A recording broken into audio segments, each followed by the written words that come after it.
Talking about Mother's Day, and if you're looking for maybe a fun and different way to celebrate your mother, how about a day destination trip? What are some of the ideas? Well, here with more about getting out of town quickly and doing it well, Rebecca Latham with the New Mexico Tourism Department. Nice to have you here. And a wealth of stuff that can be done within just a short drive of the metro. This is the greatest time to start traveling in New Mexico because we have so many incredible things happening. I mean, the weather is warming up, and Mother's Day is the perfect weekend to just get out of town. And it's been nice weather, at least in the last few days, and we look to be having that again. So that'll be good travel weather. Let's talk about some of the day destinations. One of your recommendations is what? The Rail Runner. We love taking the Rail Runner to Santa Fe.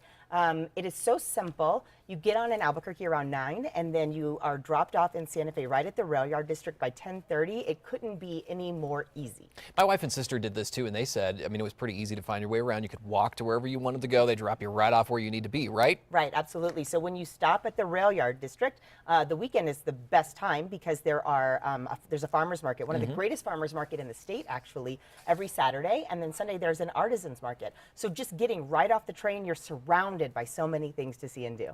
What else can be done there too? I mean, there's a lot of shops to see and that kind of thing, besides the farmer's market, it sounds like. But getting around on foot, as I mentioned, is pretty simple. Very simple. I mean, there's some great restaurants right in the area. You can walk to La Choza, which is a wonderful New Mexican restaurant. The Cowgirl has great barbecue, and Rio Chama has a really awesome Mother's Day brunch. And then there's also a shuttle, a Santa Fe shuttle that can get you around if you need to go any farther. And the transportation pretty affordable too, the Rail Runner and then the shuttle? Very much so. Good. Okay, how about the Tinkertown Museum? Well, the Turquoise Trail Scenic Byway is so close. Yes, that's right. Okay. Also, huge fun thing to do. It's so unique. So we recommend heading out to the Turquoise Trail, getting off the East Mountains at Cedar Crest and heading north to the Tinkertown Museum, where they have over 12,000 things on display. And this place is so cool. Little things like a miniature circus all the way down to a 42-foot sailboat you can explore.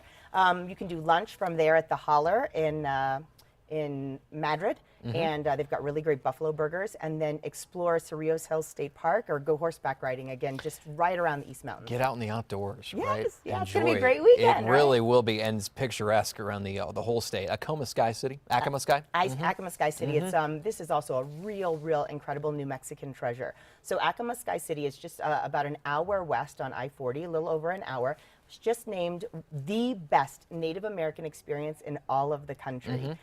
So you can head to the visitor center there and then embark on a walking tour. And it's ancient ruins that are high atop, Pueblo cliffs. It's just incredible. You have to see it for yourself, and it's such an easy day trip. You can learn a little bit about history at the same time. Absolutely. And again, Native American culture is so important here in New Mexico that it's great to be able to get our kids some exposure to it so early. Now, either this weekend or maybe down the line, maybe the family wants to get out of town. Good place to go for that? We've got some really neat overnight trips. Overnight. This weekend, one of the trips that we love is heading down to Alamogordo, starting at White Sands, and then going to the Space Museum or the Toy Train Depot, and then heading to Cloudcroft and staying at the lodge. Very neat. That's a bit of a drive, I know, out there, but that's worth it, right, if you're going to stay overnight in some pretty cool places. And the lodge at Cloudcroft has got a great Mother's Day package, too, that's including brunch, and it's just a neat little mountain town that's not that far away. What else should be on our radar? Well, if mom really likes adventure and you might want to send her out on her own girls trip for Mother's Day, we love the idea of going to Jemez Springs. Okay. She can go explore Vice Caldera with her girlfriends and then go soaking in Jemez Springs. It's really close to Albuquerque, but you've got the Cañon del Rio B&B and then also Elk Mountain Lodge, or just really kind of cool mountain experiences that you can have not far from home. A lot of good suggestions. Where can people get more information on all of this? NewMexico.org is where we have so much great stuff about all of these and more opportunities. Hopefully we'll have a link too on KRQE.com to help navigate folks around, and beautiful ideas, and hopefully it'll be a beautiful weekend for everybody at Mother's Day. So Fingers crossed. Appreciate it. Rebecca, thank you. Appreciate it. Thanks. We'll be right back. Stay with us.